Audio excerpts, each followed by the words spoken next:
Welcome. For the purpose of the interview, if you could please state your name and how long you have lived in Somerton. My name is Penelope Vinson, but I'm generally known as Penny, although the maths mistress at school used to call me Penelope, and sometimes I'm called Penelope. I was basically born here, although in the hospital, St Leonard's Hospital in Sudbury, and then grew up here from being a small baby. I lived here till I was 18, and then I went first of all to Cambridge Tech, worked for a year in Cambridge, and then I decided that I really wanted to get more education, and I went to university. I went to London University, and I lived away from here, but my parents were in the farm at Francis Farm, which is where I grew up, and I always came back to visit them a lot. In my holidays at college, I always used to come back home and to a certain extent help on the farm and be company for my parents. How lovely. So when you used to come back during the holidays whilst at college and university, was Somerton really a nice little escape for you? Yes, what I think, and of course it applies to a lot of people my age. Incidentally, I was born at just the end of the war, 1945, just between the peace in Europe and the peace in Japan, the Far East. So I sort of think of myself as a peace baby, and what I feel really very much, and I felt it while I was growing up, was one saw an immense amount of change. The war, farming was incredibly important during the war, producing food, and then in the post-war period, you saw the countryside and farming changing enormously, and really? Life, yeah. So I saw a lot of changes before I left home, and then yes, I love to come back because I love being back in the countryside. I love seeing my parents and catching up with what was happening both on the farm, the village, the area.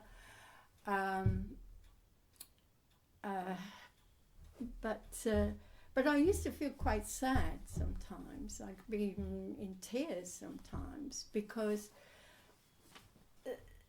every time you sort of came back, or even as a child, all places that you love were disappearing.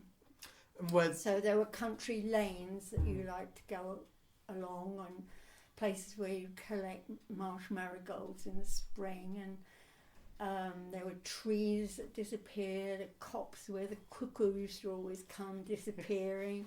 Yeah. And it was really noticeable. Oh, very much so. Well, very much. Of course, you knew it growing up here. Yeah. So, wow. And I mean, I know that from whenever I've gone back home from university.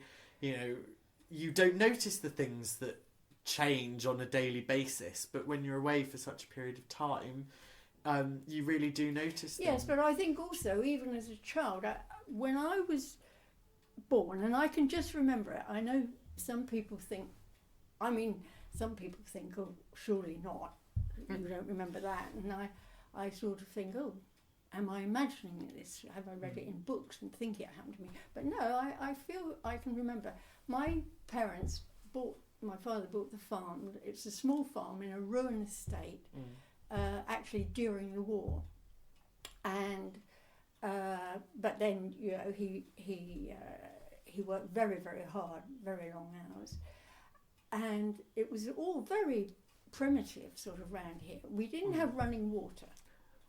Really? We didn't have running water, and we had to collect drinking water in a sort of metal container on wheels, which called the water cart, and we used to have to come up to the wellhead to get drinking water, and then for washing we had the water butts at the end of the house, and then on the fields, you know, my father, he had animals, and so there was a spring up on the back meadow where he'd get water for the animals and things like that.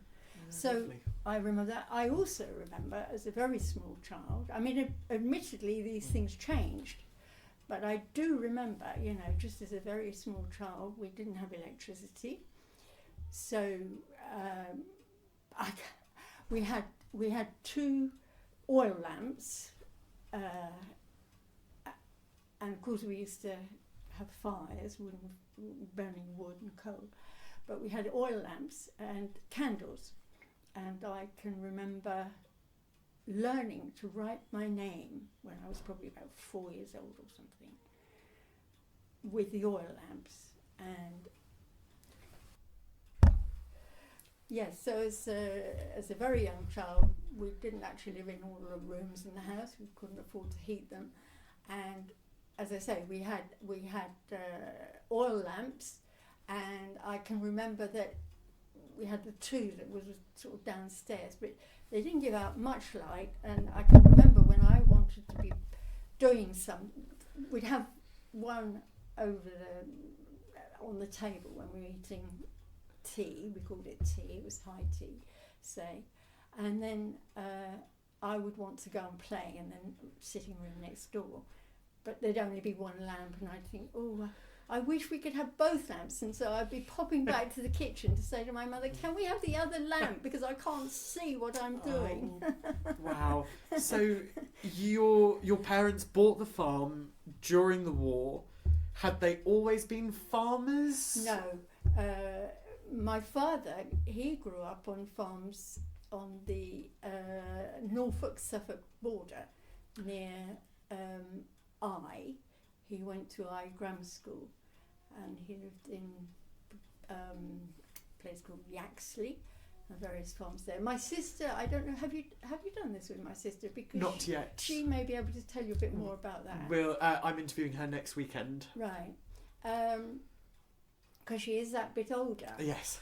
Incidentally, my sister and I do see things very differently. No, of course, as I see things differently with my brother. So, and we have different memories and things, so so you may think, anyway. Yeah.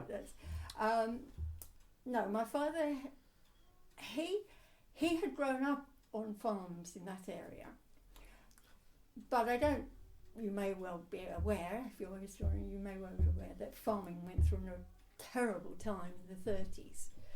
And I have heard in later years that even in this area that people gave away land, and farming was not making any money, and it was absolutely terrible. And he had an older brother who decided to emigrate in his late teens. He went off to the Falkland Islands, where he was for many years. He was farming there, sheep farmer. And my grandparents, my father's parents, felt there was absolutely no future in farming, so I think they would have paid for him to go to grammar school, so he had a good education. And he initially went to train to be a teacher. Oh, so wow. He went to Goldsmiths College in London, doing a teacher training course. Oh, lovely. And he loved sport, and he was good at it in his teens, and he became a teacher of sort of sport and religious education. So because throughout his life, the church and his Christian faith were important both to him and my mother, and but they weren't preachy people. Yeah. And they weren't great scholars of the Bible. So what do you think brought them back into agriculture? Oh, what happened was my father, he actually got a job. I think it was working in Felixstowe. This was in the mid-late 30s. his parents, who were quite elderly parents for him, retired to Ipswich. Oh, yes. So he used to go back to Ipswich in his college holidays, which is where he met my mother, who had been born and brought up in Ipswich, and not that far from where my father's family were, and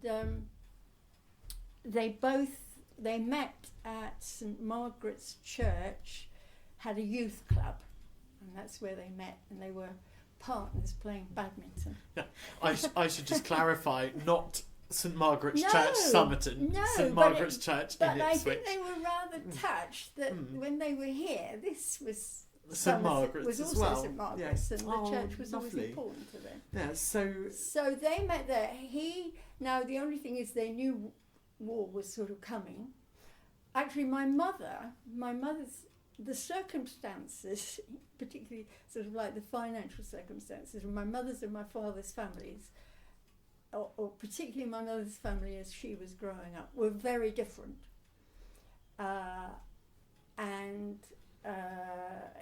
In fact, my mother's family had been very hit by the Depression as well, in the sense that her father, who was actually in the printing trade and had quite a good job, but he'd changed jobs, and in those days it was last in, first out. And when the Depression came, he was made redundant. And she was one of a large family. She was the second youngest of 7 children. Oh, wow. So they had quite a really hard time. But she was a bright person, my mother, a bright child, and she actually won a scholarship to the Northgate Girls' School. She was awarded a scholarship, and which was in those days probably virtually the best school for girls in this county. So she had quite a good education, as did my father. And but what happened was his parents sold up the farm, but he had a lot of cousins who were still on farms, mainly all down in Essex. And he was very fond of them all, and he used to go and stay with them in the holidays. And I think in his heart there was something about he'd always quite liked to get back to farming. And in fact, when I was growing up, every relative on my father's side of the family was either a farmer or married to a farmer. Well, it's the beating heart of rural Suffolk, isn't it? The agricultural industry. Yes. So you had, was it arable or was it livestock? Well, what happened was there was a coming together of a number of things. He and my mother wanted to get married, got engaged and wanted to get married. The war was coming. I think there was an elderly aunt who I never met. She died, and she left a bit of money to my father. And also the government was wanting people to become farmers because there was this terrible problem of food, of course, during the war. So my father, and the school he was teaching at, he didn't get on very well with the headmaster. Yeah. I think my father had more modern ideas and he didn't take so. And then, so what happened was when the war came, when he married, my mother thought she was going to be marrying a teacher, but when she married him, he made the decision to go into farming. And initially he rented a farm at Newton Green. I think that was for 2 or 3 years. My sister will know that better, because she was born there. And that was just a short-term rental, and then from there he got here, and then he bought this farm here in Somerton, which was in a ruined estate, not very big, but it proved to be a nice home, and he stayed there until about 3 years before he died. Oh wow! So, growing up, being born at the end of the war in such a beautiful but isolated part of the country, do you think the war impacted this community much? Did you feel like in the post-war years whilst you were growing up that feelings lingered? Oh yes, I definitely. Though my parents did not talk about the war a great deal, but there was always this reference to the war. You know, there were artifacts with my father. Although he was farmed, he also acted as some sort of warden, and I've put that on that piece I've written about the basket, because there were these prisoners of war in the village, and he had a role to do with making sure they had enough food, and I've written that on that piece and things. But no, I think the other thing was, of course, is growing up we had rationing, and you're very aware of that. You know, it was the end drawer on the dresser where my mum would have a little bit of cash and the ration books. Yeah. And you'd always be sort of checking, and I, as a child, was sort of checking them to see if there was any room for sweets, you know. Yeah, is that the one thing that, I mean, everyone always says, oh yes, sweets are the one thing that people miss during rationing. But was there anything else that was a real treat? Well, you have to understand, I was a very young child, and when you're a very young child, you just sort of, you don't know anything else, so you just take life as it is. So you weren't aware there would be other things. But I know as a very young child, a lot of things were on ration. You know, meat, butter, cheese, whatever, all sorts of things were rationed. But my father was in addition to being a farmer, he was always on the go, my father. Well, and he always grew masses of vegetables. As soon as he'd come to the farm, he planted an orchard. We always had masses of apples. And then we had 2 house cows. So every day there was milking and fresh milk, and occasionally he even made a bit of butter. We had, he didn't like shooting very much, but he'd shoot a few rabbits and pheasants and things. Incidentally, I remember too, because my mother we didn't have any relatives living very near us, but my mother was very fond of her family. Well, my father was fond of his cousins and things, but my father's family, they had all stayed in farming, down mainly in Essex, although his brother was abroad. Yeah. And of course, then land values went up. They were also near London, where land values went up and things. So a lot of them were quite well off compared to us. But then my mother's family, because they'd been hit by the Depression and everything, they were less well off, and they were the ones, you know, for whom it was a bit more. So I was very conscious that you had these sort of different. They were all very nice. They were all very good to us, and when we saw them, although we didn't see a great deal, because petrol, the big thing that is rationed was petrol. I think that was the thing I'd almost say you noticed the most, because my father, Somerton in particular, is not very big, and it's split up. So, and there were fewer houses, so Highfields hadn't been built, so you had even fewer houses. But we were one of probably only about 2 cars here and 2 telephones. I think they got all these things in that. As I say, all these things were coming and changing. Getting water, getting a phone. My father did always have a car. He liked to farm, and of course, in a sense, it was essential for being a farmer, because it's a business, you had to have it. And my mother could drive, although she was one of those people who learnt to drive and didn't have to take a test because she learnt during the war. No. But we couldn't. Father had to use the petrol ration for things to do with his work. Of course. And my parents, as I say, were my father in particular, they were people who have been very affected by the war, very affected. But they felt that after the war we had to make a new world. And although they weren't very preachy people, and for them their Christian faith meant that you had to make a better world. My father was quite, because unlike a lot of the other farmers or people in this area, he wasn't in in this area, it was a very conservative area, he was not in a political party, which most of the people in this area were, or the people who were, it was very much conservative. Right. But actually,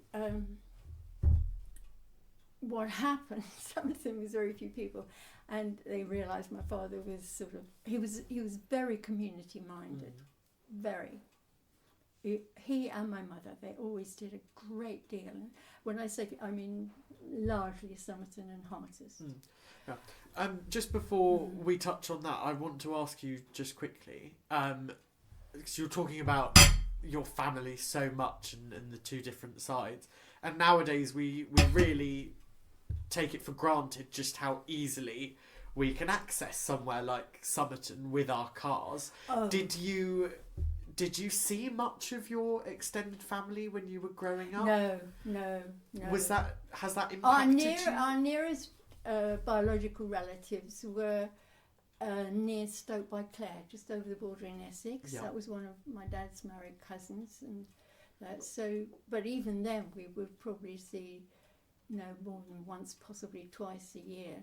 No, we did not grow up. But the only thing is, what happened, and again, my sister may tell you more about this, is during the war. So they bought this farm here, very primitive.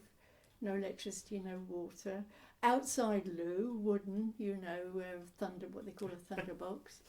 The road was not, the track down to the farm, not made up. Very rutted, heavy flint stones. And because it's on a hill, when it rained, the water would run down, make even more ruts and everything. So it was. And so, no, I think it's true. And that growing up as a child, I did feel we lived in a very, very isolated place. And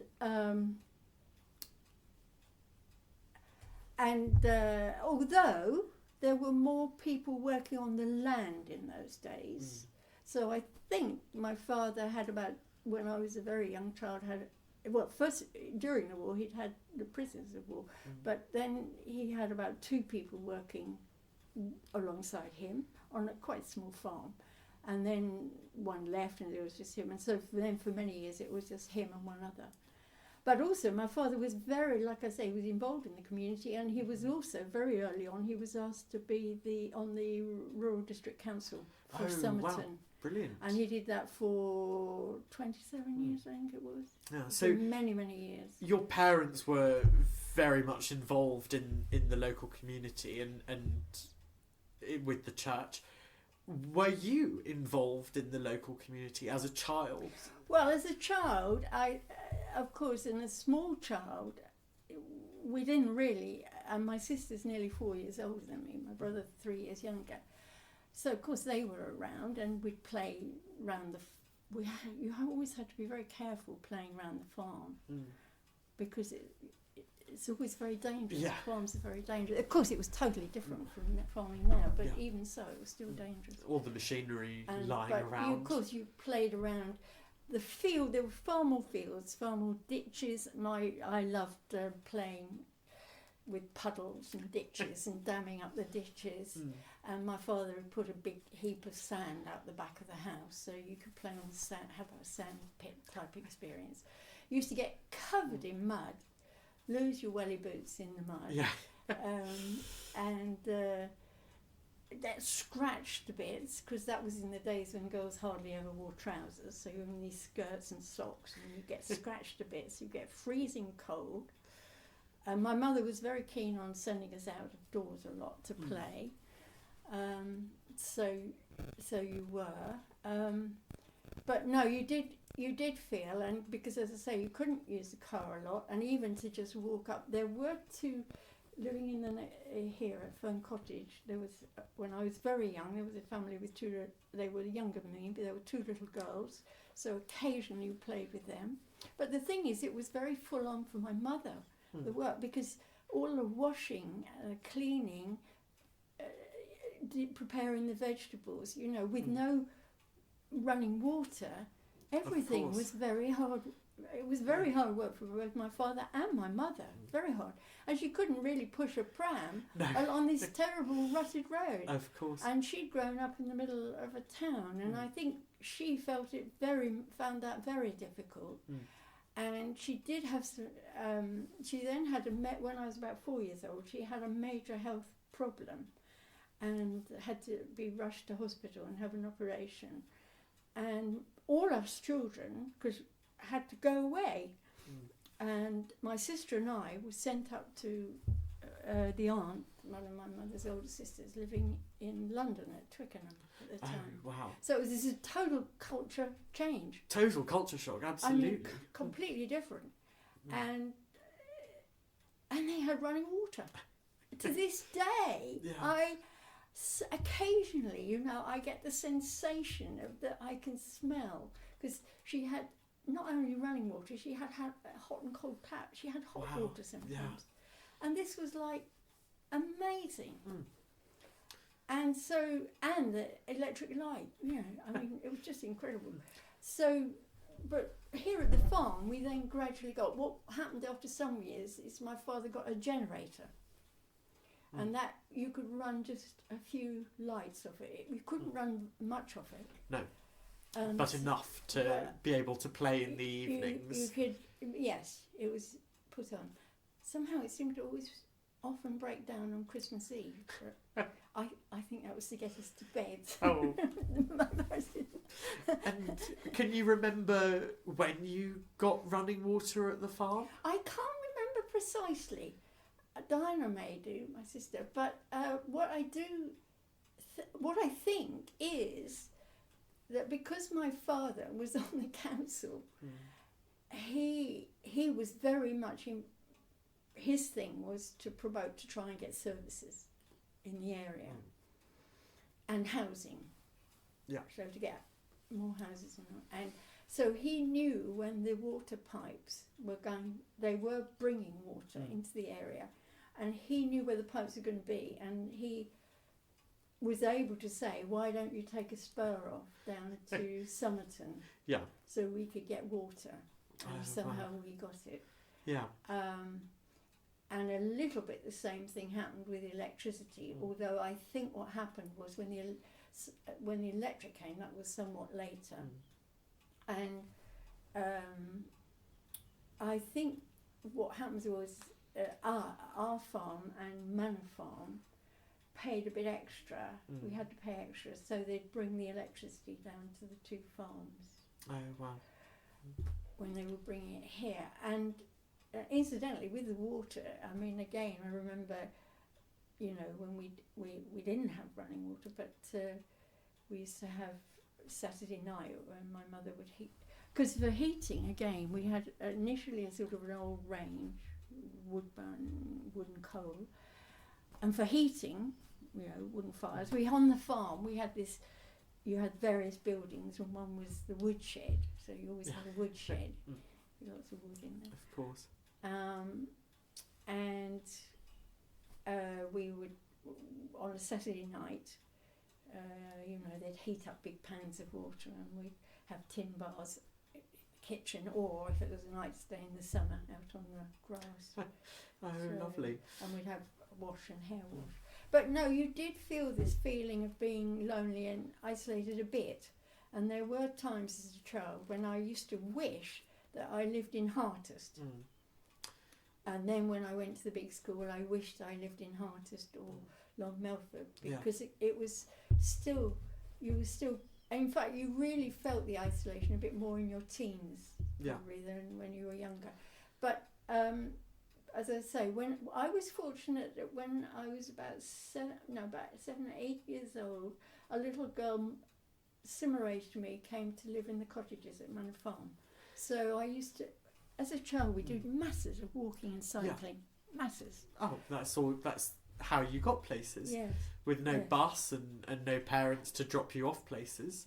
Well, my parents, I think my mother in particular, was very conscious that, we were growing up in this very... She used to say, we don't just live in the back of beyond, we live behind the back of beyond.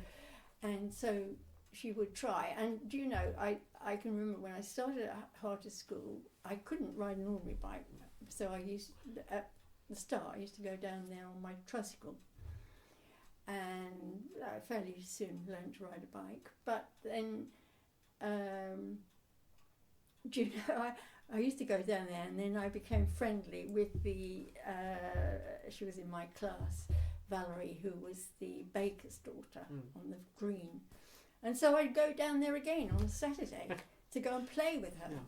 So all this cycling, but it was sometimes tiring and difficult.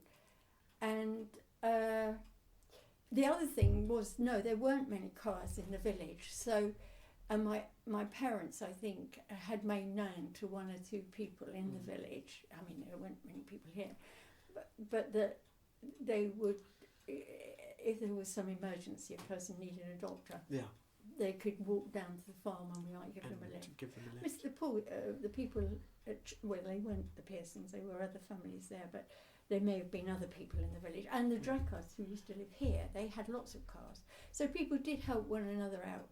Because they developed a business which was lorry driving. Right. So and also we had a phone, and again the number would be given sometimes to people, and sometimes, as a child you'd be told to go up and give Mrs. Osborne a message or something about her mother or some relative who was very ill or something. So yes. And what about things like radio and television? Oh yes, well, as a young child, we didn't get television until I was about 13. So as a young child, it was all radio. I'm still a radioholic. Yeah. Did you have a radio at the farm, or was there someone? No, we had a radio at the farm. So I think I remember all my childhood that we would have a radio, and because as children, the one time that on no account must you make any noise was when the weather forecast was on the radio. Of course, of course. And so as you came into your teenage years and you started to gain more independence, how easy or difficult was that to... Can I just tell you that actually, although you did have, in a way, a lot of freedom, because, you could go... I mean, my mother would sort of set limits. Well, don't go any further than the end of the lane or the top of the...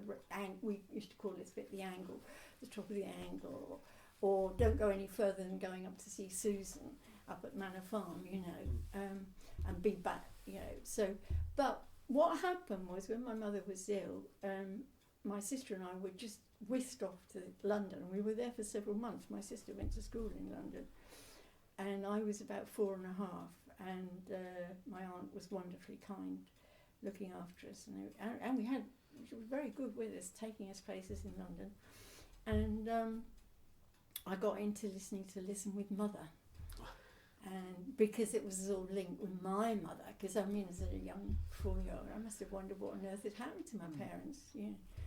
I'm sure they told me and tried, but anyway, and so I then, when I came back, I really wanted to listen to radio and listen to Listening with Mother. Yeah. But the other thing is we used to have a bus come to Somerton, to the signpost, on one bus a week on a Saturday morning to Bury, coming back about midday. And from a very young age now, I don't know that people would let their children know, but I mean, from the age of about, I should think about 8, I would go on my own into Bury for the morning. Oh, wow. That's almost unheard of nowadays. That would be unheard of. I mean, I didn't think anything of it. The bus driver was a Mr. Seabrook, who I think knew more or less everybody who got on the bus, and so when it was coming back, he'd check. But my mother, growing up in Ipswich, she'd like libraries and reading. And in fact, when I think we were very young, there wasn't a library in Bury, but then they got a library, sort of, which had a children's section, of course, completely different from books now. But and so I was shown where this was, which was the old sort of Shire Hall buildings, not far from the Angel Hill, which is where the bus stopped. And so from about 8 years old, I would take myself to Bury on my own. Well, occasionally I'd go with my sister, but I'd then go on my own and go and get a library book and change my books. And also I wanted to go to dancing classes. So for a year I used to go on my own to Bury on the bus and go to dancing classes. And the other thing was, because I'd become so fond of these aunt in London, I wanted to go back to London to see them. Yeah. And I think I went occasionally with my mother. But then at quite a young age, and I think it was before I went to the big school, so before I was 11, occasionally there was a bus which went through the villages, started talking about Hartest, and then through the villages to Chelmsford, then up to King's Cross, London. And then you had to, and I used to just go up on this bus in the summer holidays to go and see my aunt. Oh, how lovely. And have a bit of sort of, London was amazing, you know, and there were coffee bars and going on the I used to think the tube was absolutely wonderful. And then, of course, when I lived in London, I'd keep going on the tube. You thought, how come I used to think this was wonderful? All these grand tubes. So, whilst you were somewhat isolated here, in reality, you weren't that far off a sort of normal childhood nowadays, I suppose. It felt very isolated. You felt the world didn't know much about Suffolk and life here, rightly or wrongly, but that's how you did feel, rather. And I think other children did in this area. When I've talked to other people about my age who grew up, you had this feeling that there was life was out there somewhere, but it wasn't here. And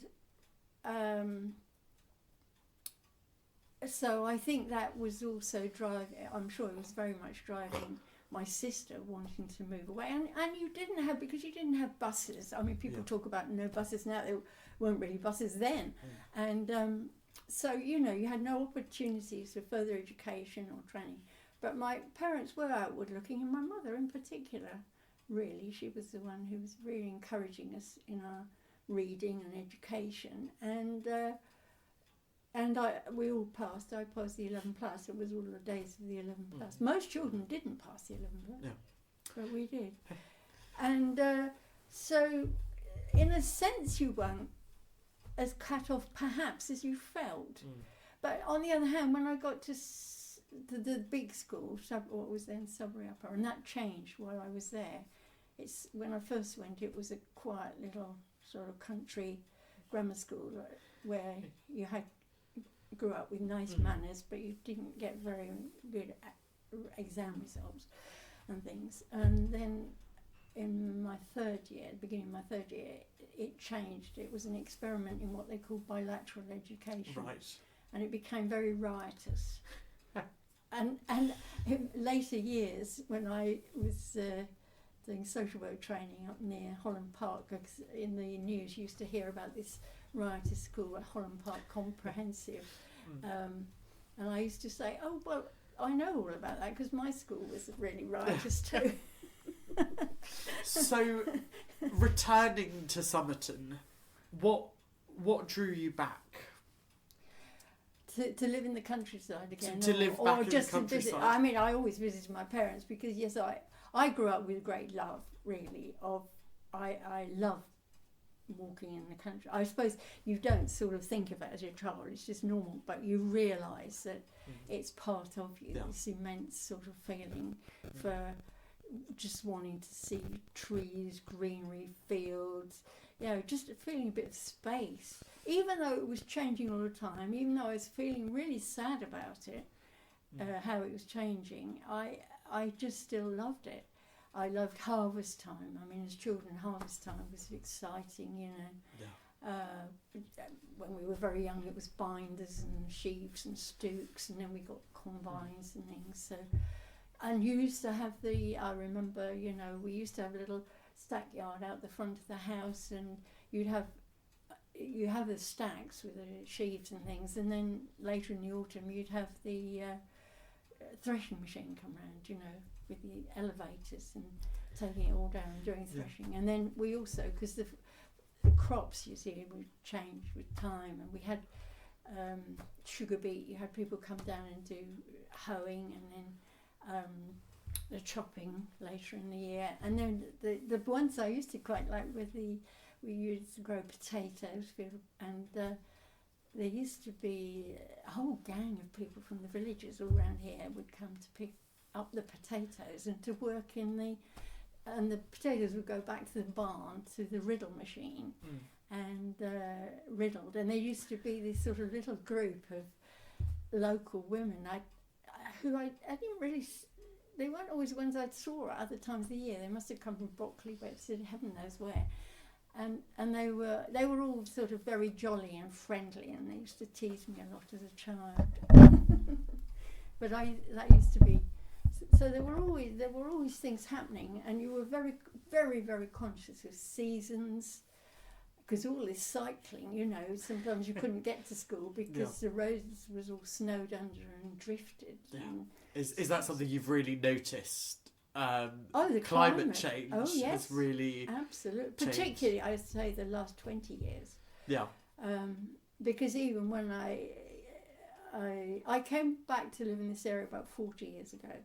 I as I say, I went to college in London. I got a job working sort of in youth type community work in St Albans, but after a year I got very involved.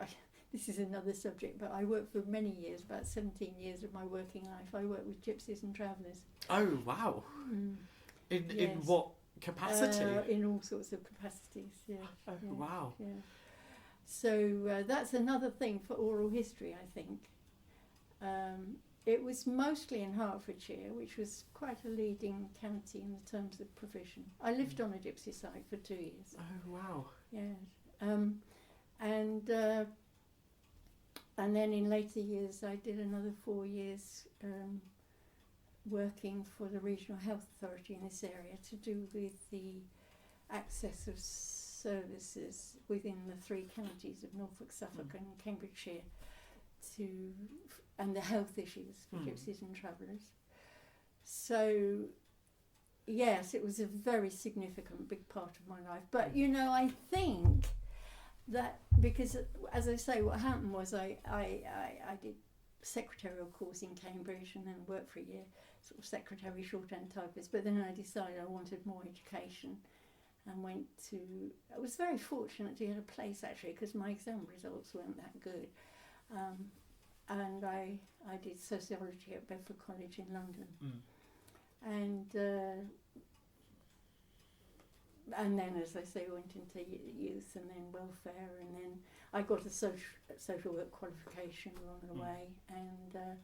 And then when I was in Suffolk, I decided after about 13 years of working with gypsies and travellers, Hertfordshire, and things were, for various reasons, there wasn't much more scope there, and for personal reasons as well, because things in my personal life, I felt I'd always had this thing that at some point I'd like to live back in a more rural area. St Albans was really nice, and my work in Hertfordshire took me all around Hertfordshire in country areas, North Hertfordshire. In those days it was much more rural than it is now. But even so, I still felt I wanted to go somewhere rural that was a bit away, further away from London. And I thought I'd like to try doing a job that wasn't gypsies and travellers, because it was all encompassing and absorbing. And I thought perhaps you should try something else. So I thought I'd like to perhaps do something a bit like rural community work. And I then, strangely enough, I just thought, I'll look for a job in a nice rural. It could have been anywhere in England. I used to go up north. I loved it up there, like not Norfolk, it could have been Devon, it could just, but somewhere that was a nice rural area, and that type of job. And I opened what was then the Community Care magazine for jobs advertising, and the very first thing I saw was a job working for the social services here, based in Sudbury, a community worker. Oh wow! And I thought, well, how strange. Yeah, this is meant to be, really. Well, there was that feeling. Yeah. Am I meant to be going there? Well, I know it's a nice area, and of course, when I came back 40 years ago, it wasn't as developed as now, and more rural, and I just thought, and I knew, I mean, my parents at that point were still fine, but my mother had, in middle age, had quite a lot of health problems and issues, which was another reason I used to, it was combined. I loved my parents. I think they were very good parents. And so I sort of applied, and it looked like a job I could get, which I applied and I got. So I came back. And then I bought the little house at Shimpling, and I've been here. But then I was 4 years in Sudbury, and then Suffolk County Council said they wanted me to do. They hadn't got anyone doing my sort of work in Ipswich, because it was community. It was not quite like community development, how perhaps some people would think. It was linked to the work of social services. Right. So it was looking at development that would be helpful to people who were either possibly clients of social services or who might become. So, Right. So for example, you didn't really get so much involved in perhaps pure planning issues and things like that. It was more linked. But it was lovely working back in this area and rural. And I used to just, my patch was Baber, which was all South Suffolk initially. But then, as I say, they really wanted me to work in Ipswich, and they'd have paid my house removals. But my parents, things were coming to a crunch with my parents, my father's health, my mother's health. It looked like none of us were really going to carry on working, but living at the farm. And I just also felt I didn't see anywhere I wanted to buy, and I just liked my little house, so I thought and then I saw this job working for the Health Authority with Gypsies and Travellers in the 3 counties, and they'd based me in Bury. Brilliant. So that looked like it was meant to be, didn't it? So Absolutely. I could come back, help and support my parents, because that was a 4-day-a-week job, and then I was very strict because I could give a days to help my parents. Oh, how wonderful. And in the past 40 years, of course, so much has changed in the world. Has much changed in this tiny pocket of the county? Apart from I think the it obvious, has really. I think it changes all the time. I mean, I think the landscape, the farm implements are changing, the crops. Like I say, I can just remember the last cart horse when I was about 4. I was told he'd fallen in the ditch, broken his leg, and was being taken off to hospital. But of course, he never came back. And then it was tractors. But cycling to and from school, I would see some cart horse, horses still out on the fields as you were around. So, yes, you did see enormous changes. And as I say, you would see hedges going, trees going, lanes going, and then of course building of houses. Although in this particular area for many years it has been fairly strictly controlled. You get a lot more building like Glemsford, Sudbury, Long Norfolk, whereas this bit has always been more. And so yes, you did. But the other thing is, I think with the coming of electricity, apparently, so I read in books, history books, I like reading history books, with the coming of amenities, you started to get people who came out from London, or bigger centres of population, and also, of course, with the area genuinely became more prosperous, I think, overall. I mean, obviously it varied from person to person, family to family, but you would get more prosperity, because farming for quite a while then, after the war, was the farming system altered, of course, and had subsidies and all of that, and that had impact. My parents, though, as I say, my father was not really a businessman farmer. He was very community minded. My mother always, even once we children started to get younger, she would visit elderly people in the Somerton and Hartest. She saw that as something, well, it was something she liked to do. She did say, well, yeah, it's interesting talking to old people, because they do tell you about days gone by, and of course all that. Yes, incidentally, I can remember things like on Christmas Eve, a few of us, there were only perhaps be 4 of us, 2 of the girls here, and we'd go carol singing round the village and things. And of course, when I first came back to live in Suffolk and Shimpling, people used to come round carol singing, but people don't come round the houses carol singing anymore. No. And of course, in the past sort of 40, 50 years, Somerton has seen some rather quite famous faces. Some famous artistic faces. The interesting, this is interesting, because you sort of think, oh, this little backwater, and not much, but and I think what happened was you started to get people who came out from London, and who, sort of more cosmopolitan or very different. And I think because my parents were quite outward looking, and also always helpful. My father was always helpful at helping people with information about how to manage a field or a garden or a tree, or lend them a saw or a piece of equipment, and in this way, and they enjoyed talking to people coming from these different things. So, for example, when I was about 10 or 11, the Rogers came to the old rectory, the Rogers family, and we became friendly. He was a lecturer at the Slade School of Art in London, and a painter, and he, as I think you may have become aware, he has at least one painting in the Tate Gallery, maybe more, and has exhibitions. He was very well known, very, very well known in the art world, because he was a real character. And they were a sort of, to my eyes, they were a sort of rather bohemian household. And of course they had quite long academic holidays and time when he wanted to paint. So they would come back, for at least 3 or 4 weeks at Christmas, same at Easter, and then a long 2 months in the summer. And there were 2 sons in the household. Was Claude, his wife Elsie, who was also an artist, and she was head of the art department at Gypsy Hill Teacher Training College. And there were 2 sons who were just about a year older than me, and so similar age. And Crispin's birthday was on Boxing Day.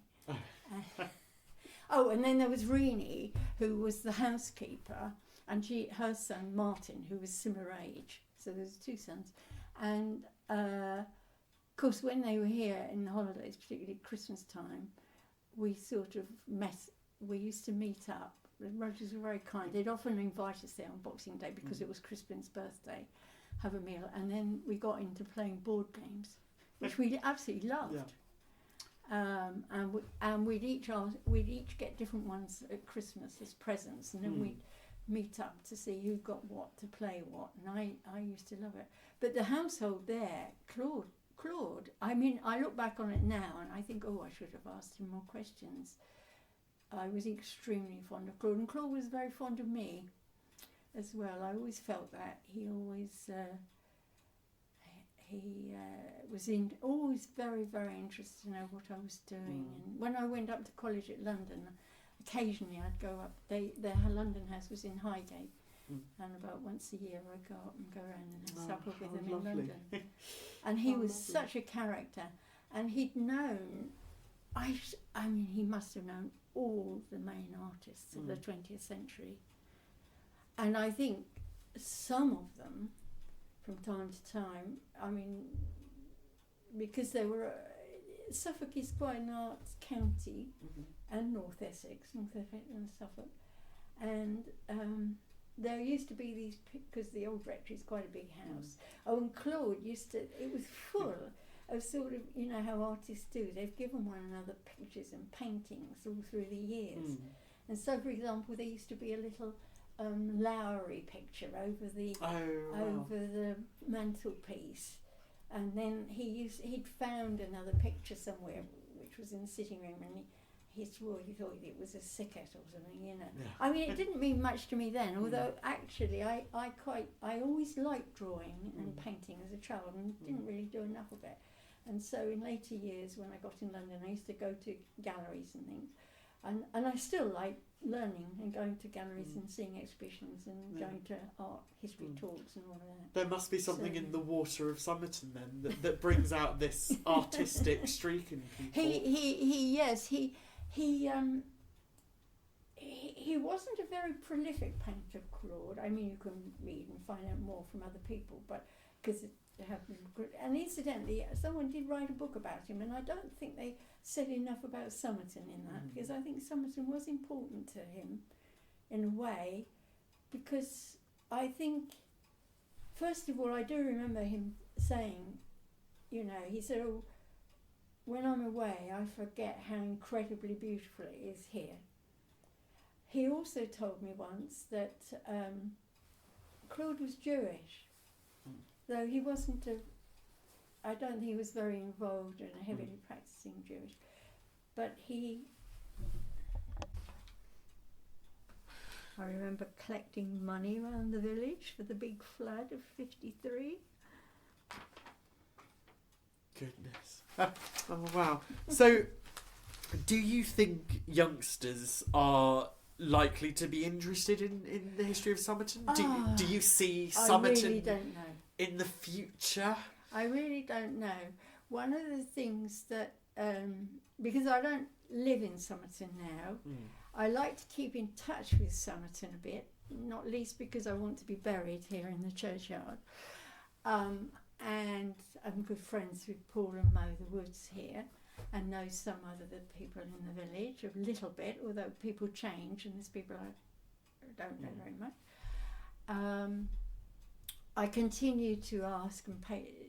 I like to get the parish magazine that covers Somerton, because it doesn't include Shimpling, so I make a point of getting that so I can read a bit about it. Personally, I feel it's really important. It's a selfish thought, really, because I'm 80 now, so this is not my life. I don't have children and grandchildren. I have some young people who visit me and like this area in my family from time to time. They will say they like it, and we go for walks and things. They don't seem like very much. But I would hate to see too much building up of this and development. Yeah. It's a big issue at the moment with solar farms. Of course, yeah. And I do feel, I'm very torn in all of this, because I worked in welfare work, really, in one way or another, all my working life. And I know people need homes and all of that, and we need electricity and all of that. But I do feel very strongly that it would be very sad if we didn't pass on to the next younger ones, the next generation, some basically nice countryside and places where you can have a bit of a feeling of peace and quiet and space. Things will not always stay the same. I used to get very, very upset about what was happening to the environment, everywhere, and it's still quite an issue. Of course. I think, to a certain extent, the tide has held its own, but we know lots of things have dropped, and habitats and all of that. As soon as I came back to live here, I became a member of Suffolk Wildlife and continue to be. How lovely. And I think when you're young, you don't like young people now, they're into different things, sports pop music and other travel, you don't quite realise how important or significant. And I think countryside is important not just because it's nice, it is very nice and it can bring you all sorts of things. I think it's people need to be able to get into countryside, seeing varieties of plants, animals, birds, habitats, but to understand biology and science, which is critical as well. Yeah. And it's often the beginning point to understand how life operates and works. And you don't want just to have countryside that's lovely. I mean, national parks are wonderful, but you don't want to have to drive all the way to the Peak District in order to have that feeling. No. You need to have it all around. And in this area, South Suffolk, things are building up. Sudbury, Melford, all the villages nearly... I know planning have tried to. Constable country is more strictly controlled and all that. But people need places where they can go for the day or just after work in the evening or with the children at the weekend, with little children, Of course. And I do feel for it. And as I say, and I have been, with these issues that come up, I have been writing letters trying to put this point when it comes up. Who knows what will happen? And I think the young ones, when you're young, you don't quite realise the importance, the significance, maybe things you will just take for granted. Well, certainly now, of course, they're all into technology, but I mean, you don't want people to know about countryside just because they've seen it on a screen, for heaven's sake. No, you? of course. Of course. So I do. Having said that, I sometimes think I live in Shimpling, which is again a dispersed village with various paths. But the part I live in, there's more houses. There's a little bit more going on, and I have found myself thinking perhaps Somerton could do with Upper Somerton or whatever, just one or two more people or houses and things, because the number. Not that you expect to get masses of organisations in a small place, and you need to keep this.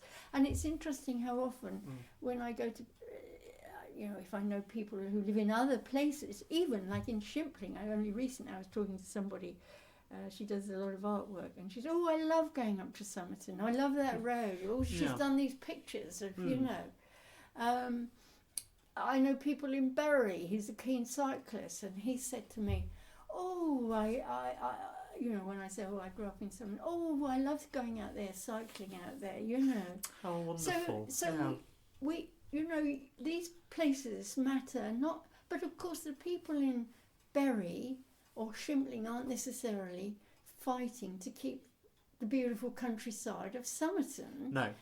And there's so few people. Politically, you're always going to be outvoted. Yeah.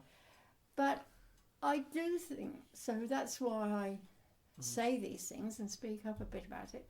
And I think for young people, whether they like it or not, I think we want to, my parents were very much of the view with the church, you try and pass, my father was very much of the view that not everything in the past was good. And I totally agree, of course. Yeah. How can you be a woman and not believe things were always good in the past? Of course. But it's also good. Not everything in the past was bad, and there are some things to pass on that are good. Which is one of the reasons why we're doing this. Exactly. And exactly. If you can just... And I think, for example, and I know it's quite an issue, this business about the churches, and this is somewhat linked because of the grant to the roof and things of the church. And what I've done quite a bit of history, including local history course. I did a wonderful course, evening class, some years ago, but also growing up here and things. And as I say, I just took churches, all over 300 of them, all around Suffolk, for granted. When you grow up, they're just everywhere. And but then you realise they are so characteristic. They are the community buildings of hundreds of years. They are the place that was the community building. And they are lovely buildings aesthetically. They are historically interesting. whatever your beliefs or feelings or anything, they can have wonderful uses of people coming together, or peace and quiet. That in particular, a place like Somerton, a place for people to quietly go and reflect and think. Of course. And so, you know, that's why in a small way I like to carry on trying to support. And I think when I was sort of younger, and you know, with my kind of work, you have to spend quite a lot of time listening to people. But I think to friends, I've always been quite talkative, and I have started to talk up and be a bit more assertive. To in all sorts of ways in talking to younger people, because I feel they can take or reject it, and you don't want to dominate young people. Each generation, people have to do their own thing to a certain extent, find their own way, and lots of things will change, and they've got to cope with different challenges and all that kind of thing. But human beings are human beings, and you know, thousands of years ago, people were still human beings. Of course. Human emotions. They don't change, do they? If there's a thunderstorm and it rains, you get wet and you're maybe a bit frightened. Yeah, it's going to be the same, and hopefully it'll be the same in 1,000 years' time. If you get raging toothache, it hurts. Yeah. You know, if your daughter goes out with a very unsuitable young man, you worry. Yeah, of course. If there's a war, you worry. Yeah. You know, so people are people, and these things that are of history and interesting, they can enrich your life in the present if you know something about the past. Personally, I love reading history books. Yeah. And how have you found this experience, reflecting on your memories of Somerton, your time in the village as an adult? Well, it's nice, really, and maybe, I mean, quite often, occasionally, I used to have to do, obviously, I did a lot of writing when I was studying essays, endless essays. I did some writing when I did the history. I did in my work. I used to have to do writing reports and things. I had to do a lot of talking as well. But sometimes I've written one or two things that other people in my area of work have appreciated. And people do say, Penny, why don't you write down a bit more? And now, so maybe this will stimulate me to write a bit more. Or maybe I'm not good with technology, but perhaps, and I've never seen anything like this before, but in fact, like I say, I was very interested to read virtually all the George Ewart Evans books and all that. And I have found myself thinking, maybe now I'm 80, and I don't know how much longer I've got to live, or how long my brain will work, but that maybe I ought to do a little bit of either recording or writing and really discipline myself to try and do it. Well, recording such as this, it just takes the press of a button and you start moving your lips and you press stop once you're done. So I can't recommend it enough in ways of preserving history. Well, Paul is good at it. The only thing is it's troubling people to show me how to work these things. Is there still an oral history project type of thing here in Suffolk of any sort? There used to be. They're always doing them. They're always doing them. The archive did one just earlier this year. We did one for another National Heritage Lottery funded project, Little Cornard, just outside Sudbury. Yeah. I supervised that project. So there's always an oral history going on. Oh, right, because the thing is, because I'm not on the internet, you see, and I can't envisage I'm going to be on it. No. Because for the reasons I've said. Well- I can't. So it's true. I don't really know. But if there's somebody in the village where I live who helps me a little bit with various things from time to time. Would she be able to track down Absolutely, she somewhere would. how? Absolutely, she would. And this Tascam, this recording device, belongs to St Margaret's Church now. So this will, it's not mine. It belongs to the project. And who's been taught how to operate it? So I will be teaching Paul how to operate it as soon as I say goodbye to you. Well, I think teach also, try and find a young person. Yeah. A younger person, dare I say. One or two younger people who might be interested, because they usually like technology anyway. Yeah. Because I think that would be a very good thing to do. I'll be giving it to the drivers to record. Oh, well, Felicity. Felicity and Carl. Carl. Yes, they would be good. Yes, yes. So, anyways, thank you so much for this. It's been so wonderful talking to you. Well, I could go on for days.